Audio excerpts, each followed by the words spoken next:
The European Union on Monday approved a new defense strategy designed to increase the bloc's capacity to act, including setting up a 5,000-strong rapid reaction force. The plan, which has been in the pipeline for 2 years, underwent a last-minute rewrite to increase the focus on the threat from Russia after Moscow invaded Ukraine. At a meeting of the bloc's foreign and defense ministers, the EU foreign policy chief, Josep Borrell, said, quote, "It is not the answer to the Ukrainian war, but it is part of the answer." So there is a big work to do, not with guns, but with words, with ideas, countering propaganda and disinformation, and present things the way they are. This will allow us to support our partners and to be a better partner. To support our partners, as we are doing now with Ukraine, and to be a better partner. We will also make the EU more. International affairs analyst Chike Chude joins me now from Lagos for more on this development. Good to have you join us. Yeah, it's a pleasure. Thank you for having me. All right, so let's just talk about the latest. The latest is that the Ukrainian president, Volodymyr Zelensky, is refusing to surrender Mariupol, but he's calling for fresh talks with Russia. As it stands, Russia has now been accused of using hypersonic missiles in Ukraine. Do you see a diplomatic way out of this? Ultimately, there will be a diplomatic solution, ultimately. And unfortunately, I think the tragedy of the whole crisis or the whole war and conflict is that what they should have done at the beginning to avoid all the bloodshed and the destruction that has gone on in Ukraine will not be done at the end.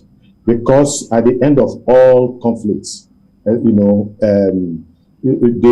parties, belligerent parties eventually sit down to talk, to discuss terms. And so some of the agreements that they are going to have ultimately at the end of the day, with regards to the status of Ukraine, whether Ukraine will join NATO or not, is what should have taken place, is as an agreement that should have taken place much earlier. I think the European diplomat that was talking, on your screen the other time was talking about solutions, but not solutions of the gun, but solution with words. These are the things that should have taken place, in the very, at the initial stage. But unfortunately, it was absolutely allowed to get out of hand. I have always maintained that this war did not need to happen in the very first place. There was a solution from the very beginning, but unfortunately, lives have been lost, properties have been damaged, and all that. And then friendships have been broken, if there was any.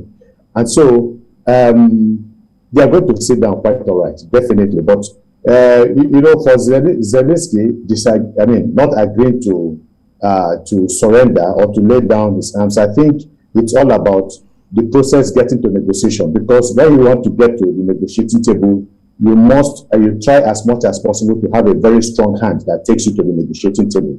And that is what he's trying to, because once he surrenders completely and then they go for negotiation, he's a conquered. Ukraine will be doing that from the position of weakness and not strength. All right, so President Biden will be attending the NATO alliance meeting, the meeting of the leaders of the countries in the NATO alliance. And people are wondering what is going to happen. We've seen Europe making moves to assist Ukraine, into whether humanitarian moves or in terms of assisting with weapons.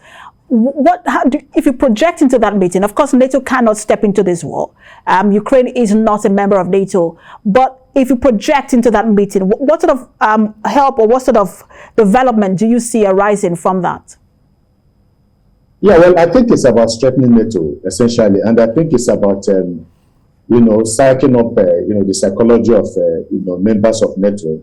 It's about getting the other members of NATO, especially the weaker members of NATO, the newly joined members of NATO, to also realize how vitally important NATO is to their common interest. I think that's what the meeting is going to be about. It's not going to bring anything new in terms of changing the impetus of the status of the war. Not at all. They have said clearly that they don't want to get involved in the war physically, but they prefer to support from the sidelines. send arms and other humanitarian aids to Ukraine. But they will do everything necessary, everything possible to avoid the direct war because of the mutually assured destruction, the MAD, capacity or capabilities of both Russia and then NATO allied countries, especially the United States.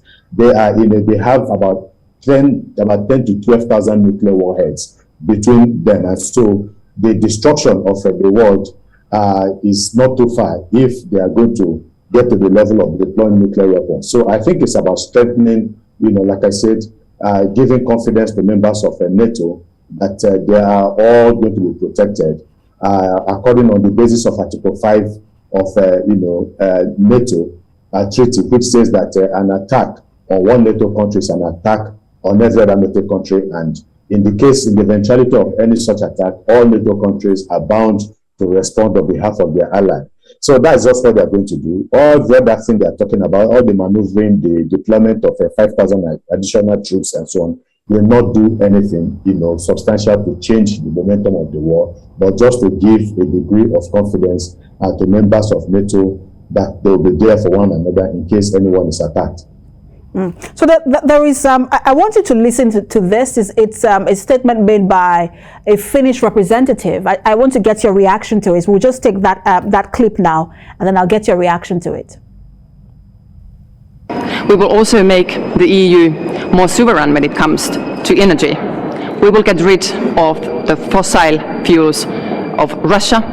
We will develop our own renewable energy sources, and we will make the EU independent of the Russian energy market. So one of the things that, you listen to that, I want to get your reaction, but that one of the things that have been at the heart of this war, one of the conversation has been around energy and Russia's supply of energy to the EU. And Europe is now saying, look, we need to start developing our own energy sources. I just want to get your reaction to that in terms of its impact on the dynamics of this war. Well, I don't know how they're going to develop their energy. I mean, if you look at what is happening, a lot of these European countries are very, very environmental friendly. And so they have been, just like the United States, they have been trying to de-emphasize their dependence on fossil fuel in order to encourage environmental friendly sources of energy. And that is going to take time to develop. And that's why at the initial stage, Germany was reluctant to get involved in terms of taking out sanctions against Russia with regards to energy sanction. They are reliant on about 30% of energy that comes from Russia. Other parts of Europe, including even some of the former, Soviet satellite states like Poland, are also dependent, at least getting some forms of energy from Russia or the other. And so if they are talking about the need to invest more in energy, I don't know whether they are talking about fossil fuel. That is what is immediately realizable. For environmental friendly energy sources is going to take time. And what are they going to do in the meantime in terms of the energy deficits that they are going to have? So if this war, I think, comes to the negotiating table, a lot of them, I think some of them will begin to look for ways to freeze the sanction with regards to the energy aspect of the sanction, because they need the energy that is coming from Russia. Perhaps I think it's something for the immediate future to concentrate on getting energy from other sources rather than from Russia. But it's going to take time. Meanwhile, they also have to get energy, and I suspect that a country like Germany, for instance, and maybe a few other ones from Europe, once the war is over and they have some kind of settlement at the negotiating table, they will begin to explore the possibility of renewing the energy relationship that they have with Russia. All right, we're monitoring developments, and we will also see what plays out at the NATO meeting in about 2 days. Thank you so much for talking to us at Chike Chudi. It's been a pleasure. Thank you.